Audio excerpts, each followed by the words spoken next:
The Clear Signal with Steve Visscher is produced in the first instance as a radio show, and it's aired on stations around Australia. Due to music licensing restrictions, copyright-protected music tracks in this podcast edition have either been replaced with royalty-free alternatives or removed entirely. The Clear Signal with Steve Visscher.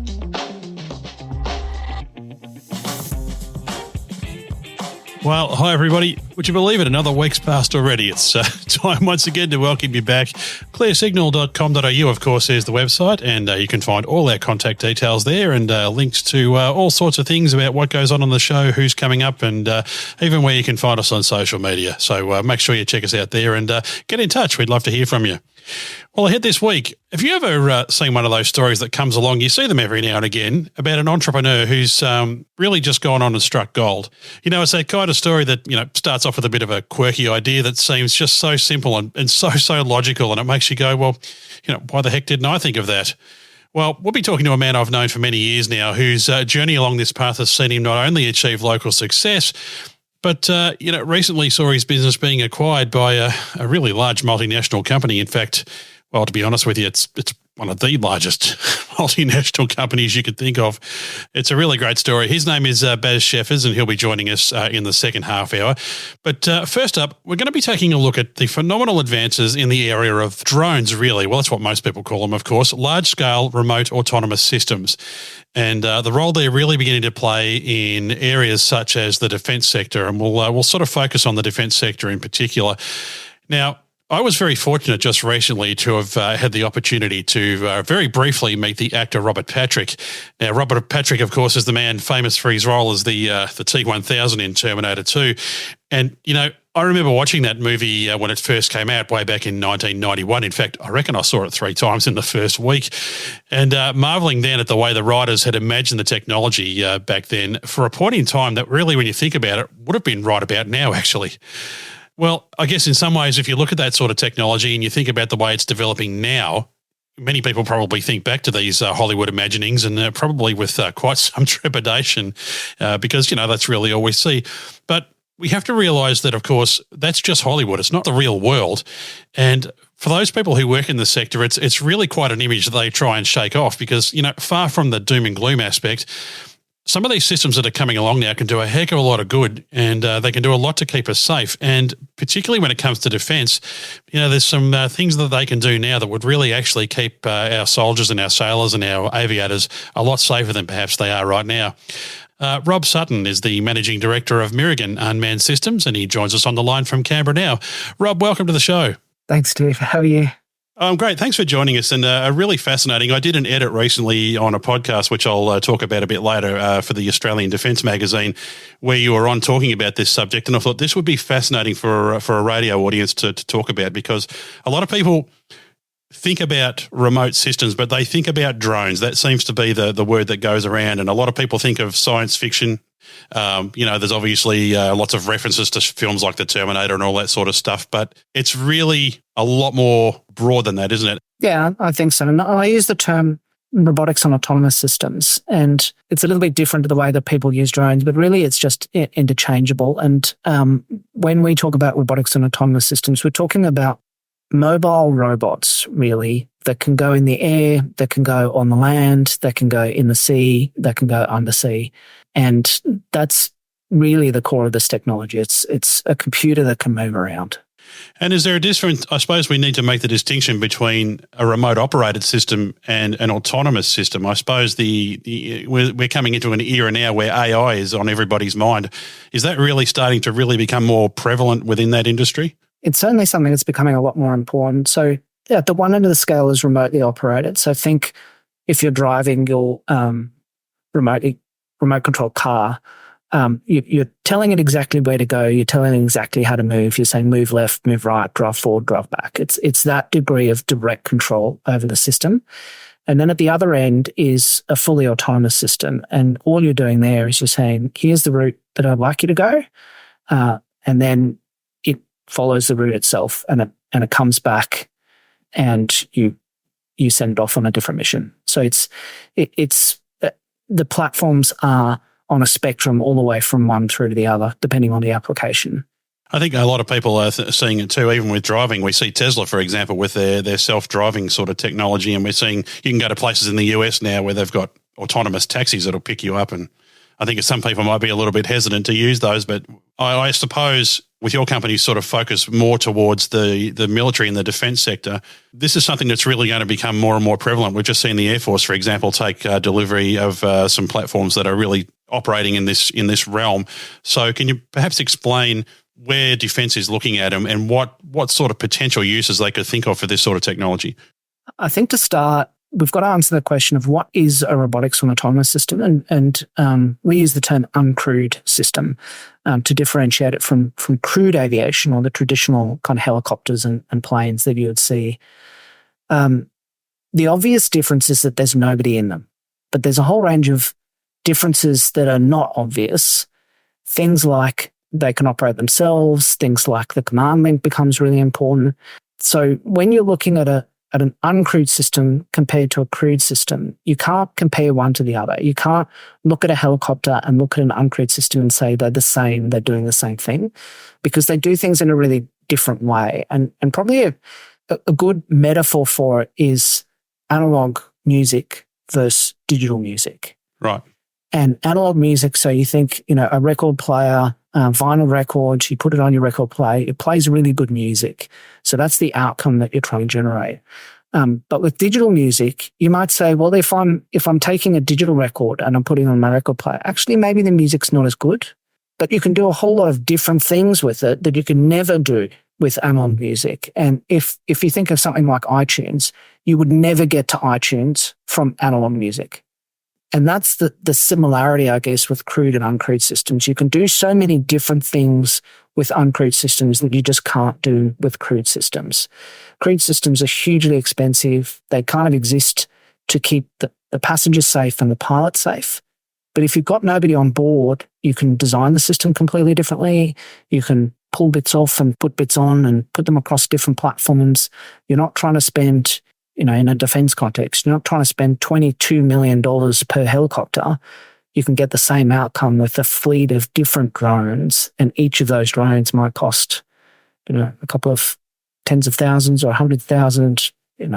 It's a completely different way of looking at generating those outcomes. And I suppose, particularly in a defence context, there's two distinct advantages that stand out to me straight away. Number one, if you don't have a human in the machine, that's potentially a life saved, particularly in a combat context. The other way to think about it too is the way that you can have a platform that is crewed being augmented and being able to extend its effectiveness by having or working in tandem with a remote system. Yeah, absolutely. And I'm ex-defence, so I was in the Army for 18 years. And I was an aviation engineer, so I wasn't involved in combat operations, but a lot of my friends were, and some of them were injured quite badly in places like Iraq and Afghanistan. And I say, if you look to the future, I see a battlefield where a lot of the fighting is done by robots. So you're not putting soldiers at risk. They come after the robots.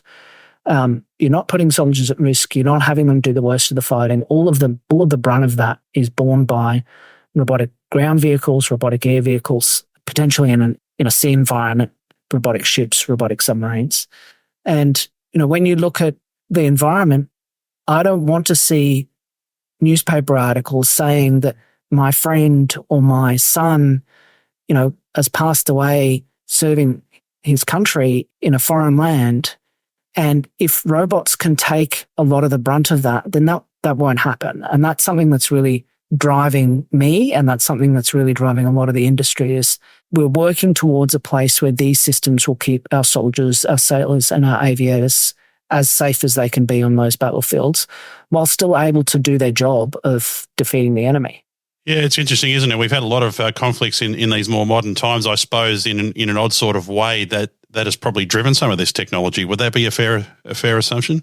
A lot of the operations that we've been involved with historically, like Iraq and Afghanistan, really brought out the need for surveillance drones. And Army in particular have been quite good at rolling out a whole range of surveillance drone capabilities. So they've got Little drones the size of your hand, called the Black Hornet 3, for example, they can fly for several kilometers and gather information and return back to an individual soldier.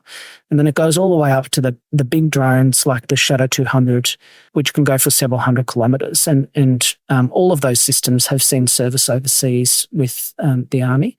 When you look at somewhere like Ukraine and you see the videos that are coming back from that of first-person view drones flying into tanks, sometimes going after individual soldiers, it's a completely different space. And they're trying to build almost 2 million drones this year.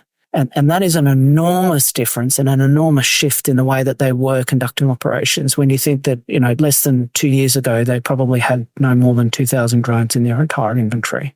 That's an interesting thing, isn't it? That's kind of the concept of mass and scale versus, one or two big, large platforms. I think people would be quite surprised to be thinking in those numbers, millions of them or hundreds of thousands of really small, relatively inexpensive remote systems like this or remote drones going in and doing a job like that. I wonder if the general public probably hasn't considered it in those terms. I think that's, we were speaking before about the idea of the difference between crewed and uncrewed systems. And to my mind, that is one of the biggest differences, is that you can get to flocks of drones or swarms of drones. You can get them doing all sorts of different things. And if you think of the drone light shows, for example, which we as a company have been involved in, you've got one person controlling 500 drones and potentially up to 10,000 drones at once. And if you were thinking about crewed aviation where you've got one pilot controlling one helicopter, one pilot controlling one aircraft, it's just a totally different scale. Those drones can generate outcomes on the battlefield in a way that crewed aviation just couldn't. Is the general public thinking about it? In a way, I hope not. War is not something that is pleasant. It's not something that I would wish on the world, and I would prefer a world that didn't have war. Unfortunately, we don't live in that world, and so we do need to be prepared. And I think what the general public is seeing at the moment is footage that comes through on Facebook and YouTube Reels and so on from Ukraine, those first-person views of a drone going into a tank. And I think that's where people are anchoring on. And certainly they can do that. I think it's important to recognize that that's not the only thing we can do. They're a tool. They can do all sorts of things. Like a computer is a tool. It can be used for all sorts of different purposes. And some of them might be considered good purposes and some of them might be considered bad purposes, but it's just a tool. And drones are just a tool. And they can do those kind of things on the battlefield where they're generating lethal effects, where they're potentially killing people. They can do all sorts of other things as well. And in a Australian defence context, it's really about keeping people safe and keeping people free from harm. And that is something that is driving most of the community is we want to keep our friends, our sons, our daughters away from harm. The Clear Signal. You're listening to The Clear Signal, and this week we're talking about all things drones and unmanned systems with Rob Sutton, the Managing Director of Mirragin, and particularly in the way they can be used in defence applications to keep our personnel more safe. Rob, we were talking before the break about the unfortunate reality that is conflict in the modern age, and it's very true what you say, Rob. We don't live in a perfect world, which brings us to the idea of preparedness. Whether we like it or not, we have to be prepared. There's been a lot of talk around at the moment about recruitment numbers coming into the ADF and how we can build those and all that sort of stuff. But would this allow us, if we were to further embrace this technology, to perhaps have platforms that we could have forward deployed somewhere just in case we need them? And when we don't know where these threats come from, there's lots of talk about where that might come from. But would this help with preparedness if we were to further embrace this sort of technology? Absolutely. And I think there's a couple of ways that it could help. One is if you think of organisations like WA Police or those kind of entities, they're experimenting at the moment with this concept of a drone in a box.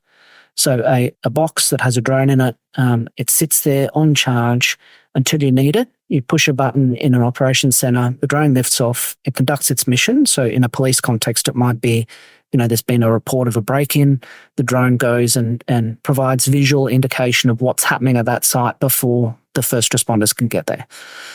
So if you think of that kind of context from a military perspective, you could pre-position those kind of platforms all over the place so that if you saw an indication coming through from an intelligence perspective that there might be something there, then you use some of these assets to go and determine what's actually going on. So I think that's definitely one aspect of it. The other aspect of it is, as an industry, it's really important to be able to ramp up to answer preparedness questions. So in Ukraine's case, they've gone from needing 2,000 drones to needing 2 million drones in the space of 2 years. How do we prepare as an industry to be able to ramp up that kind of manufacturing capability quickly? And the challenge with that is that if you're not investing in it in peacetime, then it's not something that's going to be there when you need it. And that is a key message that we keep wanting to get out as well, is that it is really important to invest in our industrial base in Australia so that when something happens, that we've got the ability to respond quickly, that we're prepared. I suppose it's reasonable to assume that if we were to find ourselves, unfortunately, in a state of conflict, a potential enemy would want to first disrupt external supply chains, which perhaps would affect our ability to produce these things. You talk about scaling up our industry. Where is Australia's industrial base at the moment in terms of that? I mean, could we scale quickly if we needed to? Bottom line is that, as is always the case with these things, is it depends on money. So yes, we have some ability to do that for some assets. We probably couldn't be building ships at a rapid pace. In World War II, the US were producing ships at a rate of one a week.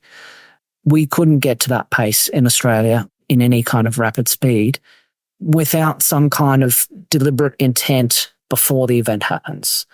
And it's the same with robotics and autonomous systems. So we have clever people here. We have world-leading industries, companies like Q-Pilot, like SciPac, like Free Space Operations in Melbourne, like Swoop Aero, like really capable companies that can scale up really quickly. We, in a way, don't have enough of them, and we don't have enough ongoing investment in them to support it, because a lot of our defence procurement is coming from overseas. And if we directed that to our sovereign base, then it would be retained in Australia and would allow us to be prepared for those kind of contingencies where we need to ramp up our industrial base quickly. If I had to guess, Rob, I would say that our military leaders would be very keen to adopt more of this technology and really start to get it into production, as technology advances. Do you think our political leaders hear that messaging? Do you think that's received? I mean, there's a lot of things they have to divide their attention and the nation's finances for. How do you think your average politician looks at this? Everything's a balance. And I think when, politics aside and ideology aside, politicians try to get the best balance they can. And one of the challenges that Australia has is that we've been at peace for so long that we've forgotten what is needed to really fight a war at scale. And so it's easy to make decisions like, I will take the best capability from overseas because then I've got the best capability.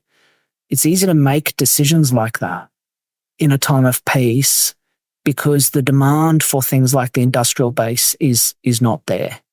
So politicians do their best to balance things, but a lot depends on what's happening in the external environment. And I think, we are moving into an environment that is a lot more challenging, and it says so in the Defence Strategic Review, the defence documents. And I don't know that message has been communicated well enough, and I don't know that we're necessarily ramping up our industrial base well enough to be prepared for those kind of things to occur. It's certainly a challenge, particularly in tight economic times too. I suppose they have to sort of have a lot of different focuses. But I think, I've always been a believer in the idea that this is something that's, defence generally is something that people always need to keep an eye on. Robert, we don't always only talk about defence. There are plenty of civilian uses, and I could think, for example, I've just been through a pretty hefty medical procedure last year myself. I wonder, this sort of technology would surely be finding its way into civilian uses and perhaps even medical uses. It's early days yet, and one of the key things with the drone industry as a whole is what is the return on investment? So drones can do a lot of things, but how many of those things should they be doing? how many of those things does it make sense for them to be doing from a dollars perspective? Are you saving more money by implementing drones than by not implementing drones? And I think that is where the challenge in Australia at the moment is really identifying those areas where the return on investment is there.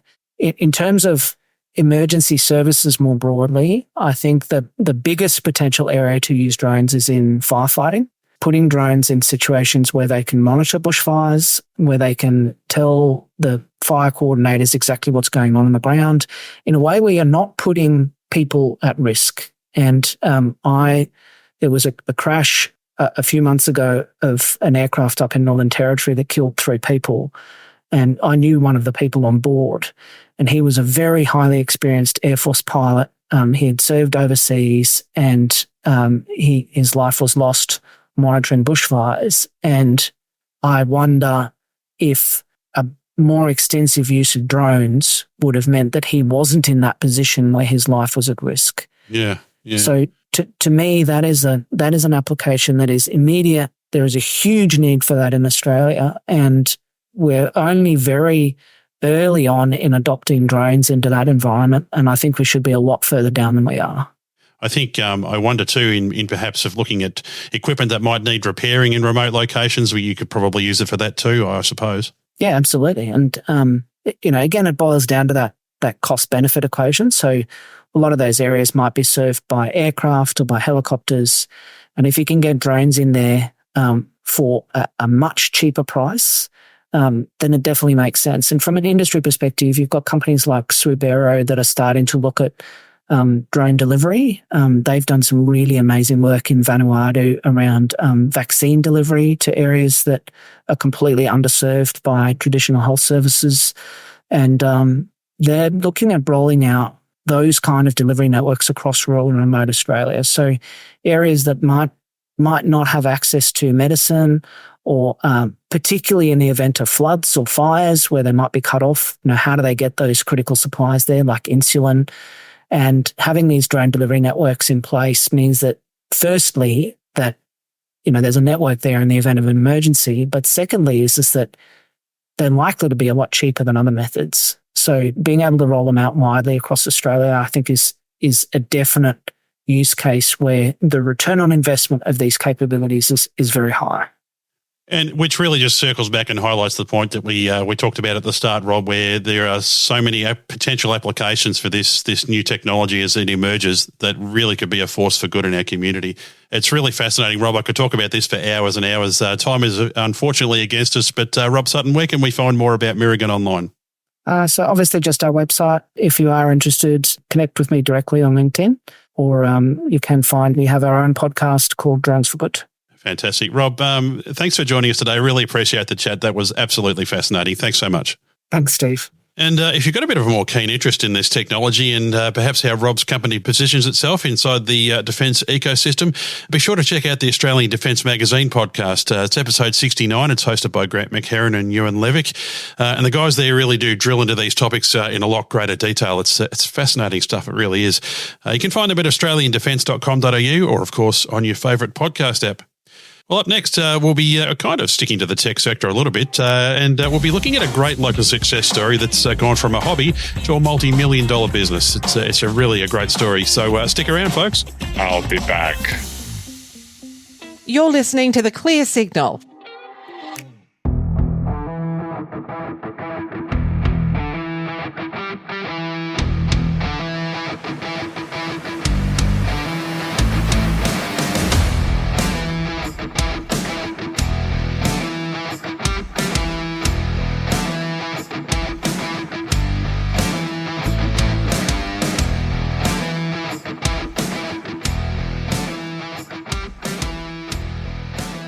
It's always great when you hear stories of a business that's come along that started as perhaps a business or a hobby or a passion for someone and has gone on and been built and become very successful and has eventually gone on to some really, really great things. My guest this week is a man who fits that category quite well. He started off in the software industry and combined that with his love of aviation and has turned it into a really great business. And recently there was really a great development with that. He's a good friend of mine. I've known him for a very long time, and I've been able to watch this journey from afar, and it's really been fantastic to see. His name is Bas Scheffers. He joins us on the line from Adelaide now. How are you, mate? Hey, I'm good, thanks, Steve. How are you? I'm excellent. I thought we would talk today about your company. Well, is it still your company? I don't know how that works. We can talk. Technically not, although I'm still working in it and I'm still a director of it. Your former company. Now, listeners will probably roll their eyes because I do talk a lot about aviation and flying, and this is an aviation-based company, but that's not really what I really want to talk about in this interview. And you and I have done that many times on podcasts that specialise in aviation. The company is OzRunways, and Bas, after about a decade or a little bit more, you've seen some success in recent months, and you've been acquired by Boeing. Yeah. The Boeing company. Yes. It's a little surreal. Starting from in Adelaide as just a couple of guys who have an idea, and then about 14 years later, you're basically being acquired by the world's largest aerospace company. It's amazing. I should congratulate you. I've done this many times, I know, in other forums, but you have. But thank you. But I've followed this. People should know I've followed this journey with you from the outside, obviously, for all of this time, and it's really great to see how this has really come on. Do you like the term entrepreneur? Does that get thrown around at you a lot? It does, and I think it's a fine term. It encapsulates what people do when they start businesses, because there's a lot to it, and if you need to pick a word to encapsulate all that, it's a fine word. And do you think, did it start out that way? I mean, when you first sort of came up with the idea, and we'll drill down into a minute about what the app does and all that sort of stuff, but right at the start, was that the intent? I think I've always wanted to start a business for myself, but it always had to be to do with something I really like doing. So I've tried in a few times to start something up based on a product that I had created. I'm a computer programmer by trade before I started this, and didn't really work out. But I didn't just want to start a business. I mean, there's plenty of people who do great. They just want to run a business. Doesn't matter what it is. They can sell it. I'm not that person. So for me, it always had to be from that I'm going to create something and I'm going to try to turn it into a business. And in this case, this was a product that the three of us that founded this company wanted for ourselves. It was technology had only just become available to make it a viable thing. And we decided, well, let's just make it and see if we can sell it to any other people. There is that saying that goes around, Bas, that if you do a job you love, then you'll never work a day in your life. I guess there's a bit of that playing into it as well. Absolutely. I mean, I can definitely say there's days where I feel like I'm working, but also I look at that product and I'm proud of it, and I use it myself regularly. Well, let's talk about the app. The app, of course, is called OzRunways, and it helps pilots with flight planning and mapping and all of that sort of stuff. I can remember, Bas, when I started flying back in 1990, I was 19 years old, and back in those days, what you would do when you were learning to fly is you get these huge big maps, you'd spread them out on the table, and when you started your flight planning, you'd get a pencil out, you'd get a ruler out, you'd draw a line across the map, you'd have your E6B, your flight calculator out, your little slide rule, and you'd be doing all these calculations. That all seems like in the dark ages now, and it all really changed, I guess, at the dawn of the iPad era. It absolutely did. I think in layman's terms, only a few months ago, someone described it to me, and I'd never thought of it before. It's like, oh, you guys are the Google Maps of aviation. And there's a lot of truth to it. I mean, if you go Google Maps to plan a drive, you can find your destination. You can find out about what's at your destination. You can look at images of what your destination looks like. It'll help you plan how to get there via the fastest route.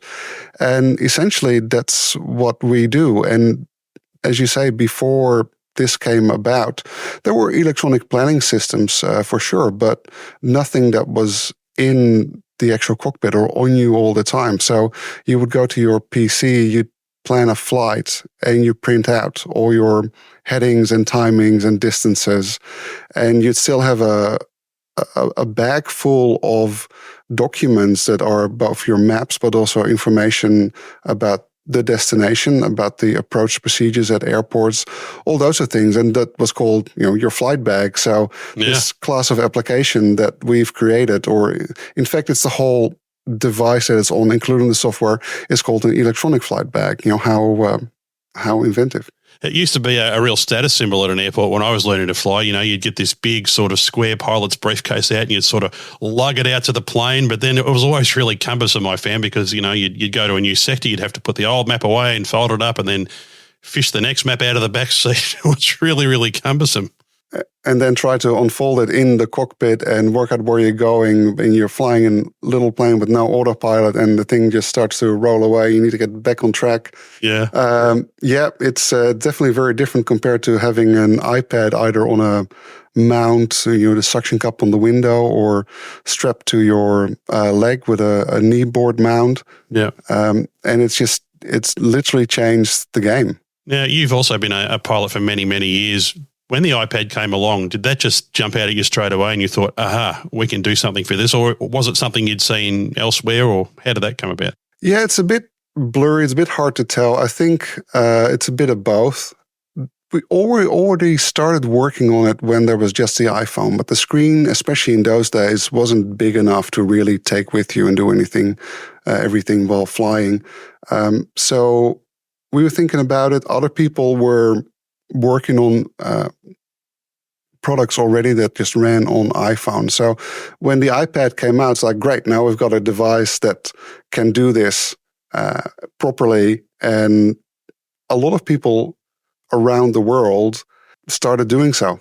And everyone did it in their own market. And everyone I know that worked on it did it because they wanted to do it. They wanted to do it for themselves. So all over the world, there's a handful, it's not that many, but a handful of companies that basically had the same idea at the same time and made it for their own market. I think there's a really key message too, Bas, is that you could have an idea, and I think a lot of times you might have that monkey on your back. I know this certainly happened to me in the past. We think, well, it's too late to do that because so many other people are already doing it. But if you have the will, I think, and you have the determination to make it work, that doesn't really matter. In fact, it could also be said to be an advantage, perhaps. I think so. And if you're the only person who has an idea, it's probably not a very good idea. But if multiple people are having it, then it's probably a good idea. And you just have to actually do it. And I think, the aviation community in Australia is quite open. There's lots of forums and people talk about this stuff. And absolutely, we heard from people that were posting things like, these American products will come here soon, and it's not worth doing it myself and starting a company. There were even, like I talked about those PC-based planners before, literally owners of those companies, and there were two in Australia, came out, at least one of them said, oh, no, it's not worth making a version for the iPad because nobody has an iPad. Who's going to buy an iPad just for this? Famous last words. Yeah, talk about mistake, big mistake, huge. And we ate our lunch. And they had the market for those PC planners. They had the name. Everybody knew them.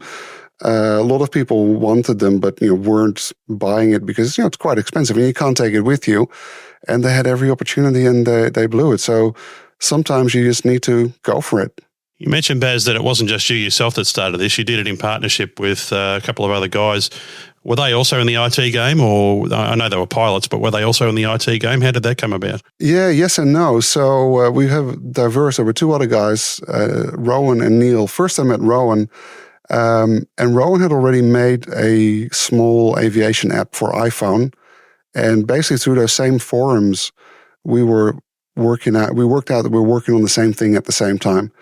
And so we met for a drink at the Roulette's Tavern at Parafield Airport.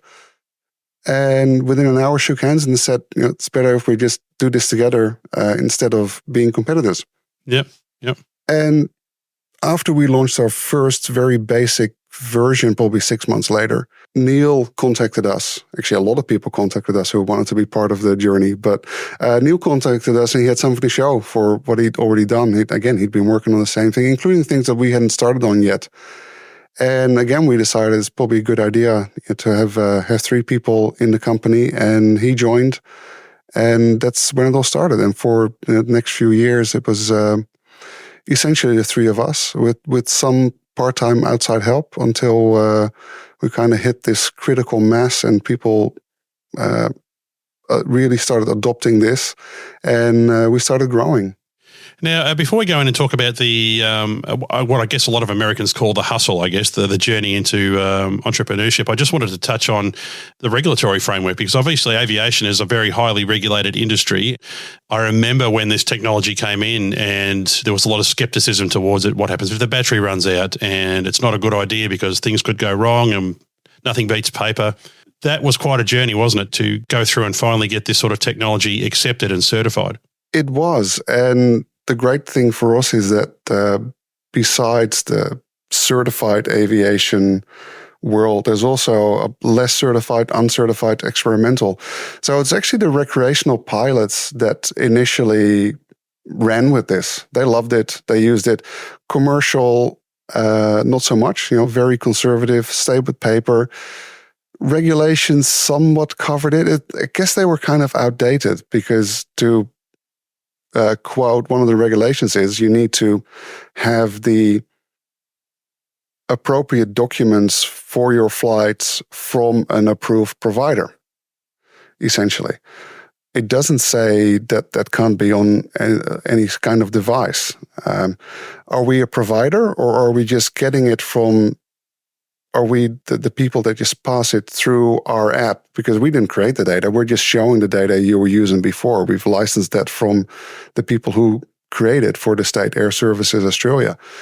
So it was a bit of a gray area. But one thing we found was that the people inside CASA who determine if you're approved actually were pilots, and they loved our product. So although big wheels turn slowly, they were very supportive from the start. And we got there after a few years, and that's when commercial pilots started using it as well. Because I think once you guys got over that hurdle, then it was on, wasn't it? I mean, is that probably the point where you thought, okay, now we can really go places with this now? Yeah, exactly. It wasn't just the commercial, but also a large number of the recreational and private pilots who previously said no, not yet, because they didn't really have an excuse anymore, and they all started buying iPads and transitioning to using that instead. The clear signal.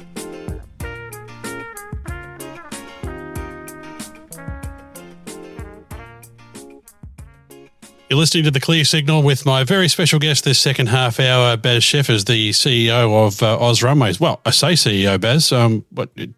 What is your title now that you're a you're a Boeing company? Yeah, I'm still the CEO of OzRunways Pty Limited.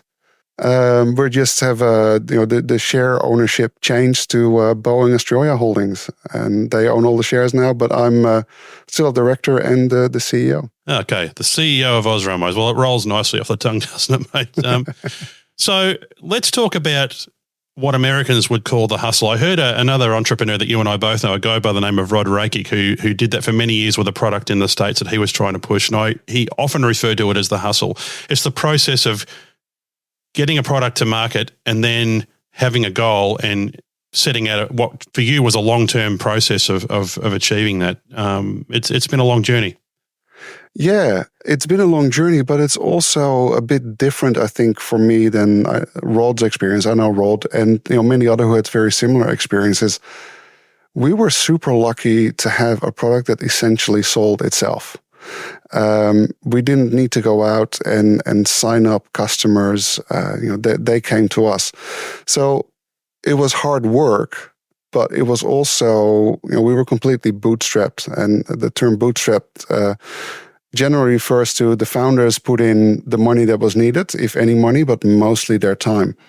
And so we didn't have investor money. We didn't go out and just hire a big team using that and then go out and try to bring those sales forward as fast as possible. Literally what we did was we created the product. We told people it was out there. We did marketing for sure. We did advertising, and we were, present on both the aviation forums, but also, very importantly, I think being out there at fly-in events and air shows to meet the pilots in person. And I think that made a huge difference of being out there early. So that was kind of our hustle. So it felt a lot more natural and maybe even easier than what I've know other people have experienced. But for us, it was really, we started working on the product. 6 months later, the first version came out. Another 6 months later, the second version that really took off came out. And within a year of that, this was my full-time job instead of working on contracts for developing apps for other people. Going along the business journey, Bas, you guys pushed into military products, I think, and you've certainly had adaptation by airlines here. Obviously, that sort of experience to that level of business would have really helped in the journey along the path of being acquired. Yeah, absolutely. And we have a very healthy mix. A lot of people, start software companies with high value products, and you got that whole sales cycle, and you may have only a few big customers. We're very fortunate that the majority of our customers are individual pilots. So you don't just lose one customer and that's half your business gone. That's not how it works for us. So on top of that, we have the airline business, people like Rex. So if you're flying on a Rex plane, it's our product on those pilots' iPads up front. And we have the military. And those that's a big contract because we support the entire Australian Defence Force, not just given the product, but customizations and support and training.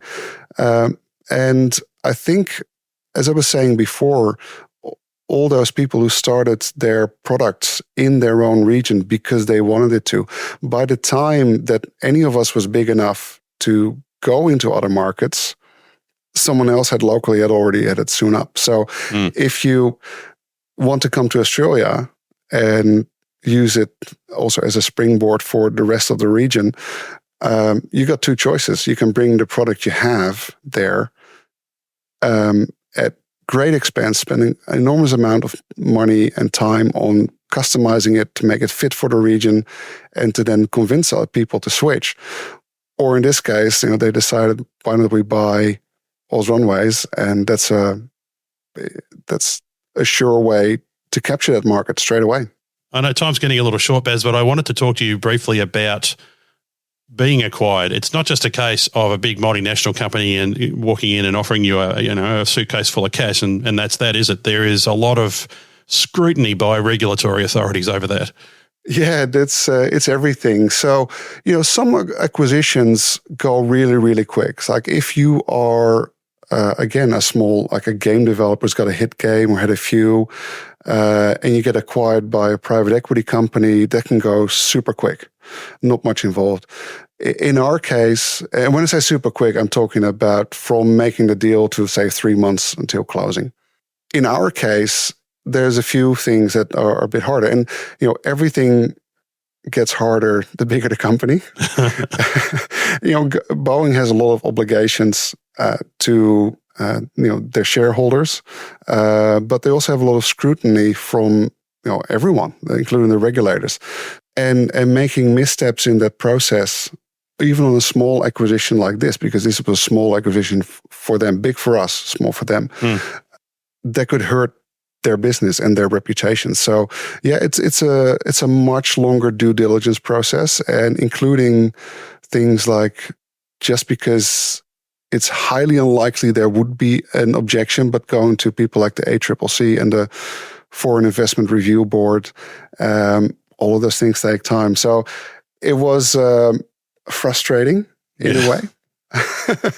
And for the longest time, they've got a great team to do this, and they take care of most of it. And you just, get some more questions and you answer them. Yeah. And we were an open book. We've always run, I think, a very well-run company. We've always done things the way it should be done in our accounting and taxes and regulatory. So we didn't have anything to hide. We didn't have anything that we needed to make look better. So all we did was, question comes in, we truthfully answer, they go away again. Yeah. And later we hear some more.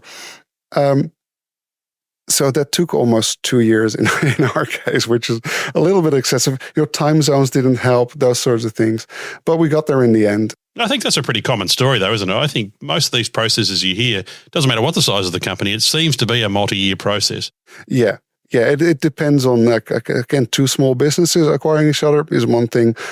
But once a big business gets involved, it totally changes what needs to be done to make it happen. Bas, a lot of people talk, when they talk about things like this, about the importance of having mentors. Did you have mentorship through this? Did you have people that you have turned to for advice, for business advice and development advice along the journey? Possibly not enough. Well, that's good advice in itself, isn't it? Yeah, I think I would have done some things better if I'd had better advice, more advice. I've had a lot of encouragement, and I'm always grateful for that. And people loved what we did, and very, very supportive.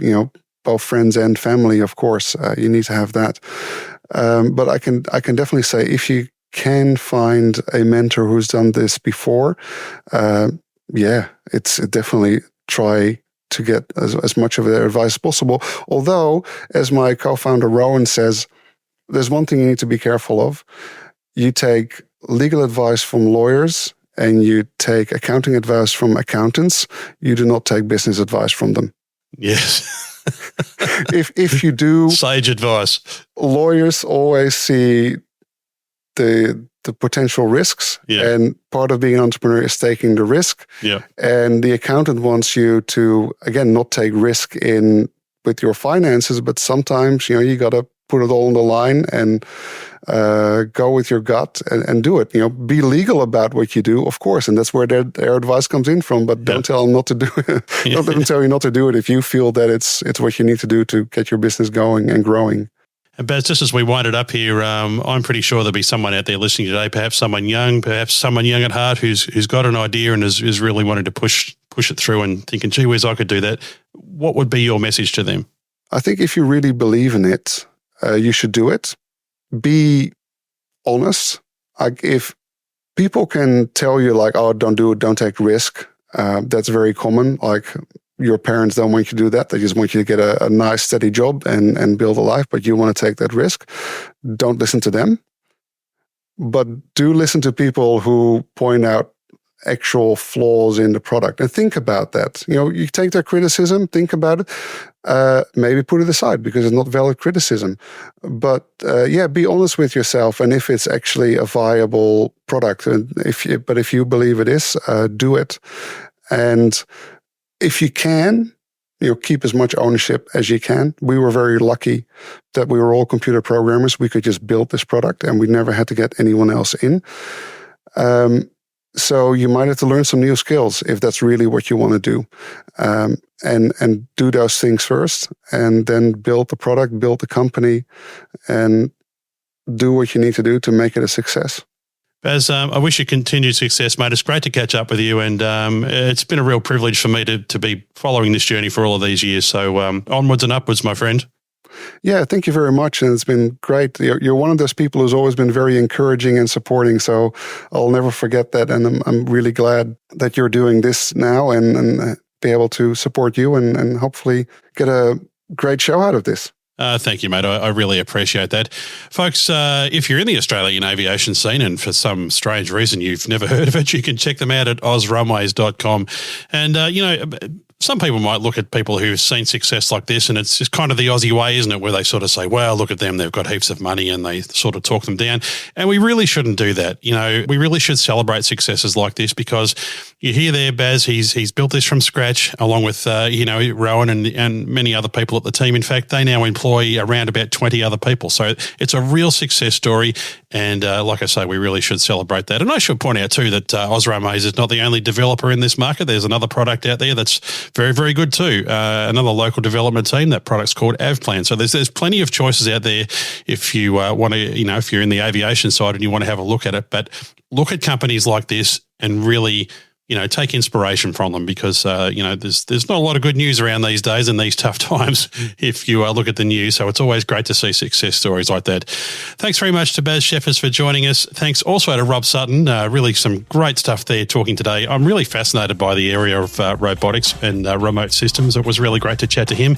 And thanks also to you for joining us. Folks, have a great week. We'll be back next week with another edition of The Clear Signal. But until then, have fun, stay safe, and we'll talk to you again soon.